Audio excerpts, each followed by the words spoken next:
Hello guys, कैसे हो आप सब? I think you all are well, fit, fine, healthy and strong. आज हम अपने क्लास 10 के बच्चों को जो बोर्ड एग्जाम में अपीयर होने वाले हैं 2023 में, उनके लिए सेक्शन ए, जो सीबीएसई वालों में सेक्शन ए 20 मार्क्स का एमसीक्यू आता है, उसमें सेलेक्टेड क्वेश्चंस को जो सिंपल पेपर में दिया हुआ है उसको मैंने एक्सप्लेन किया है। जो संभावित क्वेश्चन हो सकते हैं आप लोग ध्यान से देखेंगे और फायदा उठाएंगे। I hope so I am going to start now. First question आप देखो। A B C D chord एक दूसरे को ओ पॉइंट पर इंटरसेक्ट कर रहे हैं। Here, AB and CD are intersecting each other at O point. OB equal to OD ये दिया हुआ है। OB equal to OD दिया हुआ है given। इसका मीनिंग है angle B is equal to angle D। एक बात। दूसरी बात कि angle A equal to angle D, angle A equal to angle D, angles in same segment, angles in same segment का एंगल इक्वल होता है। ये एंगल्स इन सेम सेगमेंट, इसलिए angle A is equal to angle B हो जाएगा। Therefore angle A is equal to angle B.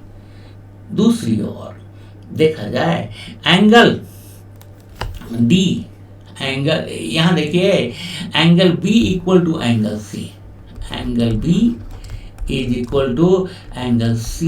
ये भी angles in same segment, ये भी है एंगल्स इन सेम सेगमेंट। ये आप लिख सकते हैं एंगल्स इन सेम सेगमेंट। तो आपको मिला क्या? ए बी के और एंगल B देखिए, एंगल यहाँ O angle AOC, angle AOC equal to angle BOD। तो ए सिमिलैरिटी से हम इसको कह सकते हैं देयरफॉर बाय ए तीनों ही एंगल तो इक्वल हो जाता है। A similarity by A similarity triangle OAC similar triangle OBD। अब दूसरी ओर क्या देख रहे हो कि angle B equal angle A के, angle B is equal to angle A के, और angle D equal to angle A के। इसका मीनिंग है यहाँ देखिए एंगल C एंगल B के, एंगल C एंगल B के। इससे आपको क्या मिल रहा है? OA angle A equal to angle C। इस तीनों से आपको क्या मिल रहा है? Angle A equal to angle C। Therefore OA equal to OC, OA equal to OC। मतलब OAC आइसोसेलेस ट्रायंगल हुआ और सिमिलर मैंने प्रूफ किया ही है। तो सिमिलर और आइसोसेलेस दोनों हो गया, मतलब option D is the right option. Option D right option आपका है। देखा जाए नेक्स्ट सेकंड क्वेश्चन को देखने के संदर्भ में आप क्या देख रहे हो कि zeros of quadratic polynomial x² + bx + c are equal, C is not equal to 0। इसका मीनिंग क्या है कि डिस्क्रिमिनेंट b² - 4ac, ये देखिए b² - 4ac, this is equal to 0। It mean that b² is equal to 4ac। b का value positive हो या negative हो, होल स्क्वायर तो पॉजिटिव ही होगा, इसलिए a का वैल्यू या तो पॉजिटिव होगा या नेगेटिव होगा। अगर ए का वैल्यू नेगेटिव होगा तो सी का वैल्यू भी नेगेटिव होना पड़ेगा, क्योंकि माइनस इंटू माइनस प्लस होगा, है ना। इसलिए अगर ए वैल्यू पॉजिटिव है तो सी तो भी पॉजिटिव होगा, मतलब सेम साइन रहेगा, तब इसको सेटिस्फाई करेगा। इसलिए राइट ऑप्शन आपका सी ऑप्शन होगा। C and A have the same sign, ये आपका राइट ऑप्शन है। देखिए नेक्स्ट थर्ड क्वेश्चन को, I am 3 times as old as my son. मान लो कि सन का एज है, अभी प्रेजेंट एज x ईयर्स है, तो माइन एज क्या हो जाएगा, प्रेजेंट एज 3x माइन, ये मेरा एज कितना हो जाएगा, मेरा एज होगा 3 times 5 years। देखिए 3 times मैंने mine age will be 3 times मैंने 3x, mine age will be 3x। After 5 years son का एज हो जाएगा x plus 5 and mine age will be 3x plus 5। समझ लो बात को। लेकिन आई शैल बी 2.5 का मीनिंग क्या हुआ, 5/2। 2.5 का meaning 5/2, 5/2 times of my son से x plus 5, this is equal to 3x plus 5। देखिए तो इसको सोल्व कर दें तो 5x plus 25 is equal to 6x plus 10। तो 6x minus 5x 1x is equal to 25 minus 10 15, x is equal to 15। तो 3x is equal to 15 3 जा 45, मतलब mine age will be 45 years after 5 years। It means ये B option is the right option. देखा जाए fourth question को। Fourth question ये है आपके सामने, x is equal to -y। First option में x का वैल्यू -y रख देंगे तो ये नेगेटिव होगा, लेस देन 0, ये तो राइट है। ये -y रखने से ये 0 का वैल्यू आ जाएगा, -y plus y 0। और यहाँ देखिए -y को whole square plus y square into y cube greater than 0, ये भी राइट। तो इसके बारे में सोच देखते हैं कि ये राइट है या रॉन्ग है। 1/x यानी 1/-y यानी -1/y और ये -1/y। देखिए ये तो वैल्यू हो जाएगा -2/y। y तो -2/y ये कभी भी, क्योंकि y इज ग्रेटर देन 0, ये ग्रेटर देन 0 है तो कभी भी 0 के बराबर नहीं हो सकता। It can't be, this can't be equal to 0। मतलब 1/x minus 1/y is equal to 0. This is the wrong statement. Means option C is the right option. Option C is the right option. देखा जाए fifth question को। देखिए triangle ABC, हम triangle ABC देखते हैं बना करके पहले। ये आपका छोटा सा ट्रायंगल ABC मैंने बना दिया और दूसरा ट्रायंगल भी बना देते हैं। तो A, अब हम लिखते हैं यहाँ A BC, ये आपका A, यहाँ B, यहाँ C। अब हम यहाँ लिखते हैं D E F। तो हमारे पास AB by DE, AB by DE, यहाँ देखिए AB by DE equal to क्या है, BC, ये है BC by FD, by FD, BC by FD।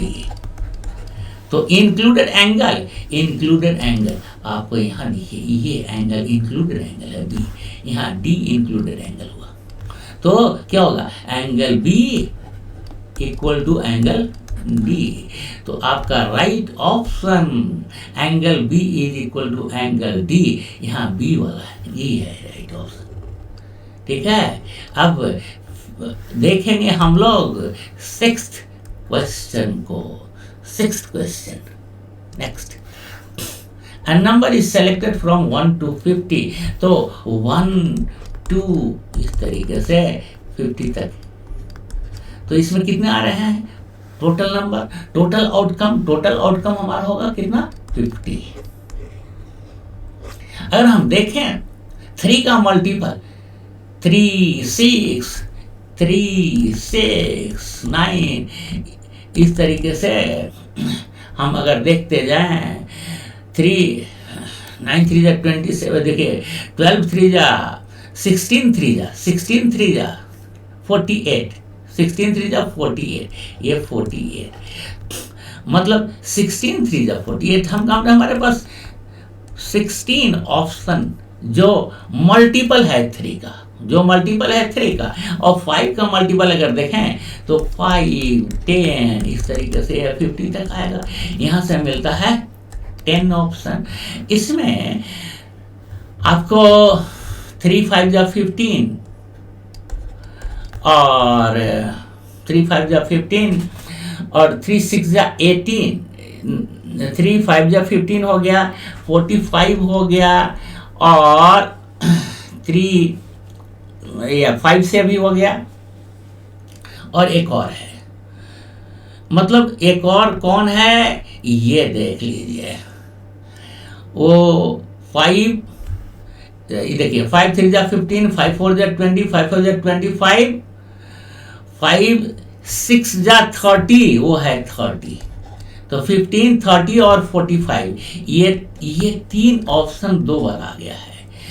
तो 16 और 10 26 माइनस 3 23, माने फेवरेबल आउटकम 23 हुआ, टोटल आउटकम 50। तो प्रोबेबिलिटी क्या हुआ 23/50, प्रोबेबिलिटी क्या हुआ ये 23/50, ये प्रोबेबिलिटी ऑफ द इवेंट हुआ। मतलब राइट ऑप्शन कहाँ है हमारा, यहाँ है, ये है राइट ऑप्शन। क्लियर, ये है राइट ऑप्शन। देखिए अब हम देखते हैं 7th क्वेश्चन को, गौर से देखा जाए। आपका साइन अल्फा 1/√2, मतलब 1/√2 होता है वैल्यू साइन 45 डिग्री का, मतलब sine alpha is equal to sine 45 degree. तो अल्फा का वैल्यू मिल गया 45 डिग्री। दूसरी ओर देखा जाए टैन बीटा है 1 और टैन 45 भी 1 होता है। तो tan beta is equal to tan 45, beta का वैल्यू मिला 45 डिग्री, मतलब alpha plus beta is equal to 45 plus 45 90। तो cos 90 का वैल्यू 0 होता है, cos 90 का वैल्यू 0 होता है, आपको पता है। इसलिए option D is the right option. ठीक है, नेक्स्ट अब देखते हैं नंबर 8 को। देखा जाए mean of x is equal to a plus summation of fi di divided by summation of fi। ये क्या होता है, mid point of classes, upper limit of classes हो ही नहीं, लोअर लिमिट्स ऑफ क्लासेस ये भी wrong, frequency of the class marks ये भी रॉन्ग। तो राइट ऑप्शन क्लियर है, इसमें दिख रहा है C mid points of the classes, ये है राइट ऑप्शन। नेक्स्ट देखा जाए ये 9th क्वेश्चन को। तो यहाँ देखिए ये 7 9 जा 63, यहाँ 5 9 जा 45, सेम रेशियो में है। EF AB के और ED AC के, ठीक है, ED AC के। हमें कौन सा एंगल देखना है, मेजर ऑफ एंगल डी, ये देखिए 5 45 के। तो इस ई एफ के सामने वाला एंगल डी होगा किसके, ए बी के सामने वाला 20 डिग्री। तो एंगल डी होगा 20 डिग्री। अब देखिए 7 9 जा 63, 7 9 जा 63, ये डी के सामने वाला एंगल एफ और ये 7 9 जा 63, यानी यहाँ AC के सामने वाला एंगल बी है 30 डिग्री, एंगल बी है 30 डिग्री। तो DE के सामने वाला एंगल F भी होगा 30 डिग्री का। मतलब क्या, 20 degree 30 degree, 20 degree 30 degree. Option A यह आपको क्लियर दिख गया, साफ दिख गया। इसे नेक्स्ट देख जाए, आपके पास a का वैल्यू 2 क्यूब इंटू 3, a का वैल्यू 2 क्यूब इंटू 3 और b में है 2 इंटू 3 इंटू 5, 2 इंटू 3 इंटू 5 और c में है 3 to the power n into 5। LCM अगर इसका लिया जाएगा ना, इसका एलसीएम आपको दिया हुआ है 2 to the power 3 into 3 to the power 2 into 5। तो हाईएस्ट पावर यहाँ पर n है, यहाँ n का वैल्यू क्या होगा, इसके बराबर। n का वैल्यू किसके बराबर, इस 2 के बराबर, यानी n और 2 इक्वल होगा।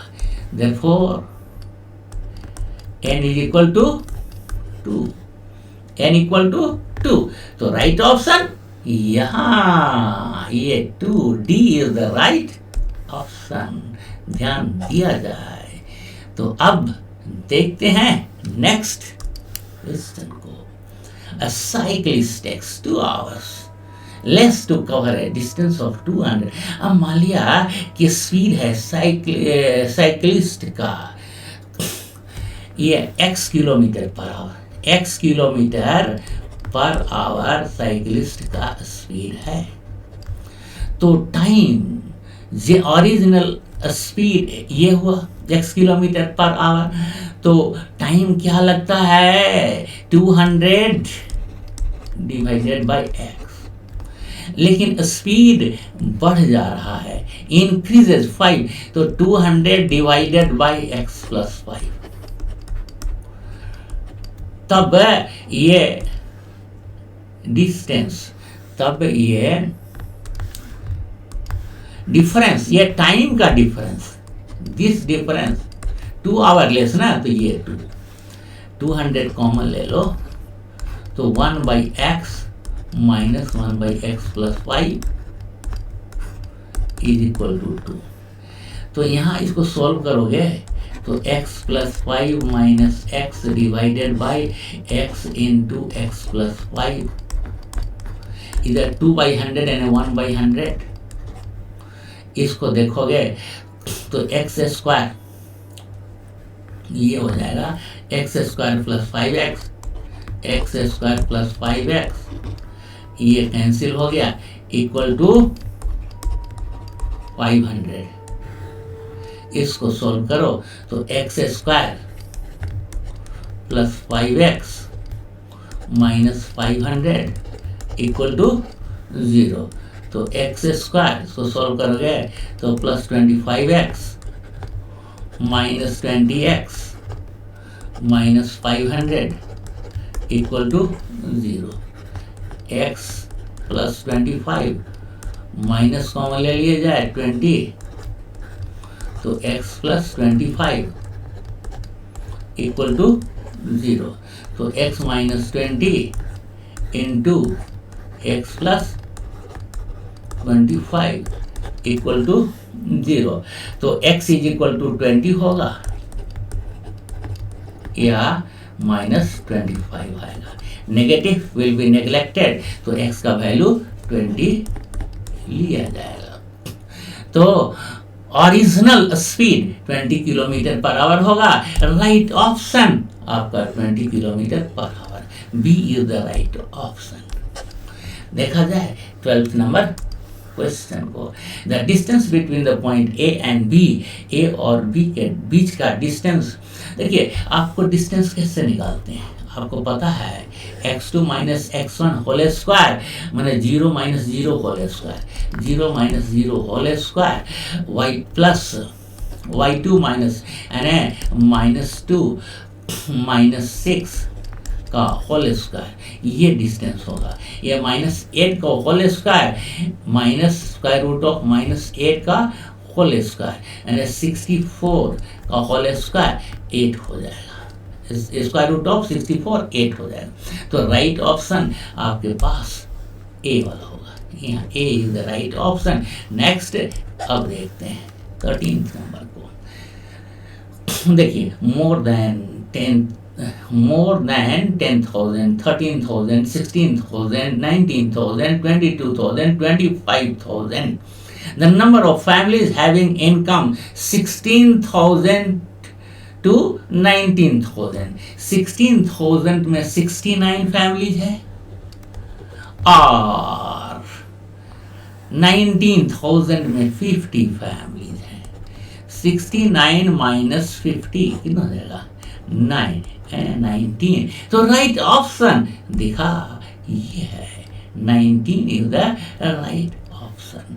देखिए नेक्स्ट 14th को देखा जाए 7 tan theta is equal to 4, तो tan theta is equal to 4 by 7, tan theta is equal to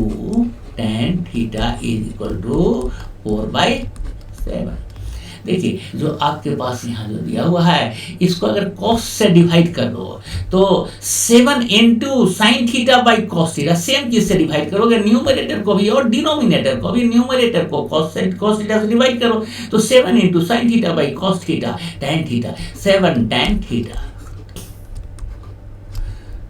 minus 3 cos theta by cos theta 1, 3 cos theta by cos theta 3 divided by यहां आ जाएगा 7 tan theta और ये वहां था -3 यहां नीचे आ गया +3 ये वैल्यू। अभी देखिए 3 tan थीटा का वैल्यू तो 4/7 निकाल 4/7 -3 डिवाइडेड बाय 3 इंटू 4/7 +3 ये देखिए 3 इंटू 4/7 यहाँ हमारे पास क्या है, ठीक है 3 इंटू, ठीक है ये क्या है हमारे पास 7 इंटू है, 3 नहीं है भाई, देखो 7 साइन थीटा है 7 है तो 7 इंटू ना, ये 7 इंटू 3 इंटू नहीं 7 इंटू और ये 4/7 है तो 4/7 लिख दिया तो 7 से 7 कट गया, यहाँ 7 से 7 4 माइनस 3 1 और 4 plus 3 7 1/7 is the right option. देखिए यहाँ बी वाला 1/7 राइट ऑप्शन यहाँ है, ये टिक मार दिया। ये आपका 14th हो गया। अब 15th नंबर 20 क्वेश्चन को मैंने सेलेक्ट किया है। देखिए the length of shadow 20 metre tall pole, देखिए angle of elevation 45 degree, angle of elevation 45 degree है। देखिए 20 मीटर टॉल है ये और एंगल ऑफ एलिवेशन है 45 डिग्री, ये है 45 डिग्री, ठीक है। तो ये 20 मीटर टॉल ही है, इसका शैडो ये तो tan 45 इज इक्वल टू, मान लो कि ये शैडो का लेंथ x है, tan 45 is equal to 20/x ले लिया जाएगा। ये तो tan 45 1 होता है 20/x, तो x इज इक्वल टू 20, मतलब लेंथ ऑफ शैडो क्या होगा 20 मीटर ही होगा, 20 मीटर ही होगा। तो राइट ऑप्शन आपका ये ए फर्स्ट वाला, this is the right option. Next 16th question अभी देखते हैं। देखिए the distance between two parallel tangents of a circle of radius 3 centimetre, वो डिस्टेंस डायमीटर का बराबर होता है और रेडियस का दुगना होता है डायमीटर। रेडियस 3 सेंटीमीटर है तो डायमीटर 6 सेंटीमीटर होगा। राइट ऑप्शन यहाँ तो क्लियर दिख गया, वो है 6 सेंटीमीटर। ये इसमें तो कुछ सोचना ही नहीं है। नेक्स्ट 17th को अभी देखते हैं। आप देखिए triangle ABC और DEF are the midpoints of BC, C and AB respectively, AB by DE, BC by FE, CA by FD। तब कौन होगा राइट ऑप्शन? ये देखिए हम ये बना लेते हैं, एक ट्रायंगल ABC बना लेते हैं। ये देखिए ABC हम एक ट्रायंगल बना लिए, ठीक है। अब इसका मिड पॉइंट हम को मिला देंगे, ये आपका डी है, हम लिख भी देते हैं। तो ए बी सी, ये देखिए A B C, A B C triangle, और ये पॉइंट ए के ठीक सामने वाला यहाँ पर ये हो गया डी ई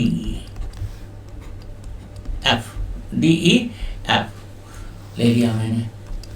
अब देखिए तो mid point F is the midpoint of AB, F and E are the midpoints of AB and AC respectively। तो FE is parallel to BC, उसी तरह से D is parallel to AB and FD is parallel to AC। तो आपका FECD parallelogram हुआ, FECD parallelogram हुआ, तो parallelogram का opposite angle equal, this angle is equal to this angle. Similarly this angle is equal to this angle, और third angle यहाँ पर देखिए ये एंगल इज इक्वल टू ये एंगल होगा, तीसरा वाला एंगल। क्लियर है? अब देखिए ए बी बाई डी, देखिए A B by D E, यहाँ देखिए ए बी ये है बाई यहाँ है D E, A B by D, ये ए बी बाई डी जो पहले है, और फिर क्या है B C by F E, और क्या है C A by F D. तब कौन होगा एफ डी ई, आप गौर करके देखिए एफ डी ई सिमिलर होगा किसके, एफ के सामने वाला हो गया सी, और डी के सामने वाला हो गया ए, और ई के सामने वाला हो गया बी। तो इसमें राइट ऑप्शन होगा ये एफ डी ई, एफ डी ई सिमिलर किसके, सी ए बी के।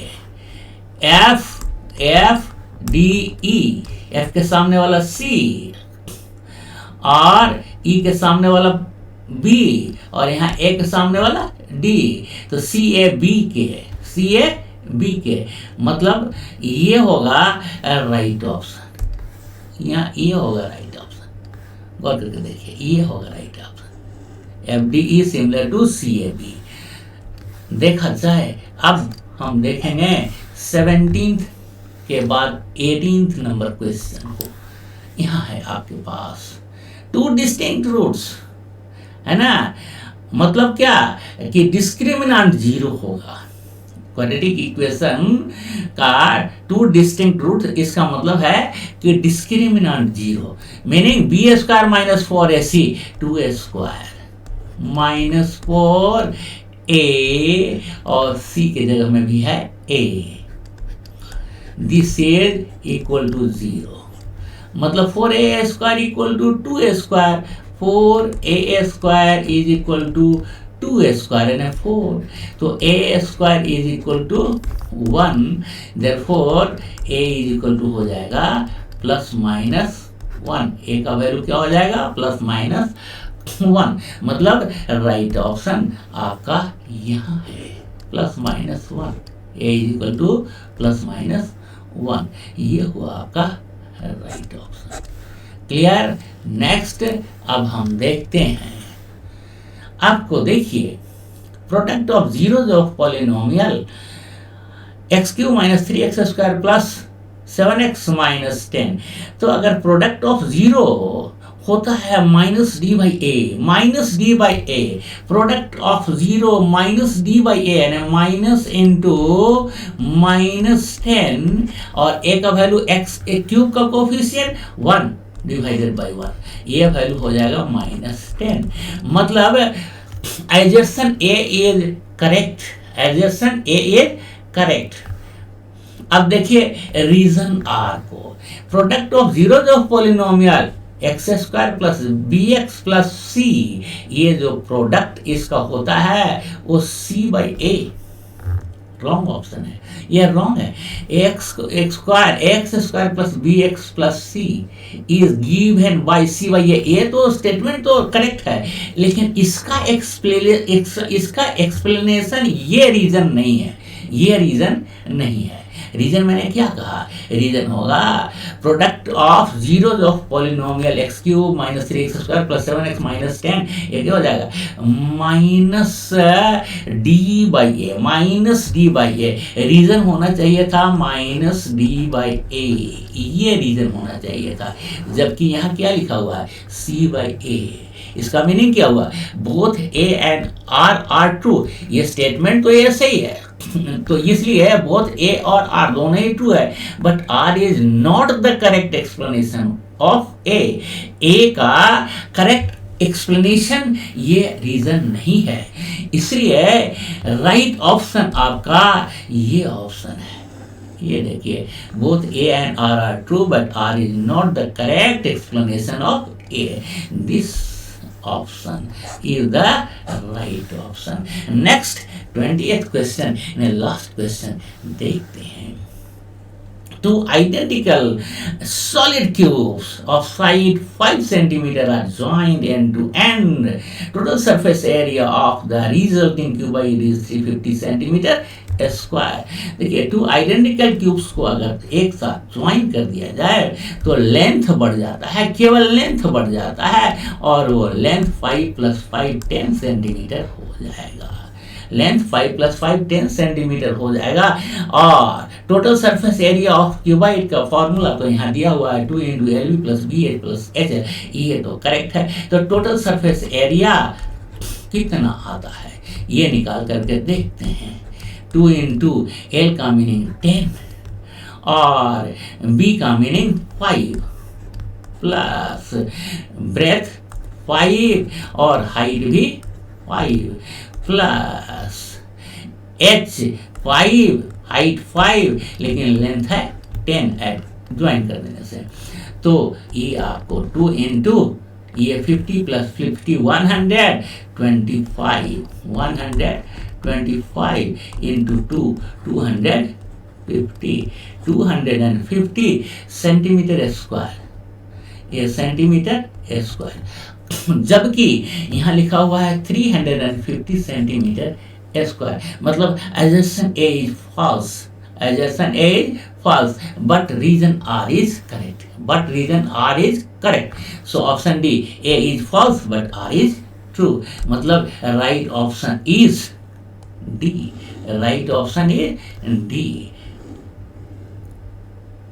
So guys, if you are watching my video first time, you must subscribe, and I hope you will share this video maximum, and I hope you will like the video if you are understanding well. That's all for this